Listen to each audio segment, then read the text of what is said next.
دلشاد شلوني كاك دلشاد؟ وزتان كاك بناوم قادر نادرة بس في التلفون دكم كاك دلشاد. الو او وزيرك دعوة الشيء اما مدير مكتبي نسي يا زلمة باشي من كاتش من لا تسد ترسي اخر اسدنا يخون بدرو بليم كم او دبينا دوباره دكينا ولا بوش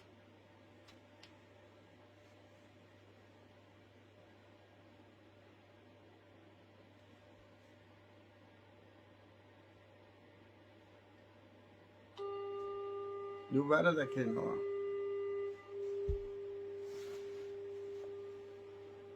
نعمل دنجي شبو بزيدلين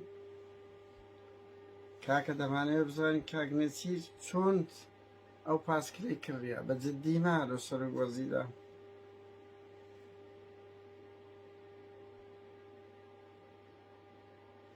هل ناگری زانت چند ترسد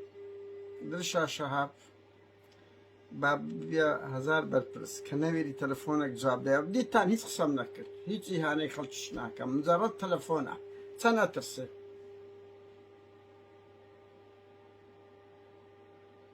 دوم دیر مكتبي عندك او مكتبي نتيجة لكي كاقدر شاد او كاتد باش براكم او تسأتكيتك تو مكتب سياسي انسر كذاتي باتي اي وزير بوش خود بيم نظيرش بارتي كتي هوندا بترسيلي تلفون ولا ناو دنگكم اي باش خون سقسم نكت هيجي هانم ايهاني كسم نكت يا بزانا باشالتان بيسا چند ادرسن هیچ مارس او پاس کلیپ سیاره که مثلا او پاس کلیپ اون تان شکریا لبو سرگوزیرانی پیشی او بزای کاغ نتیر او تیوریزمی گندالی کردنی جیهانی گرتی تباره سال کردستان پریو برای اروپا و آنا اخیری خیر بی برای امریکا و کانادا و سمریخش در راه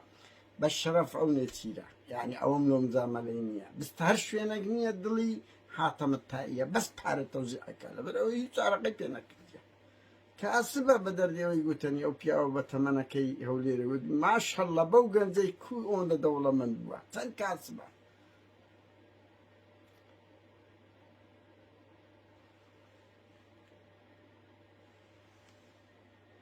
نتيجة بارزاني زاني هذا جرين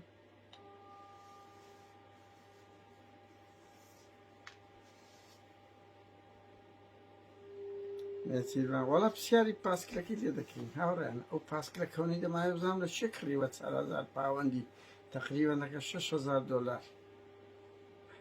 براکم زین کو تیوریزمی گندال کردنی کردستانی پرانده ول اروپا یه هکر براکم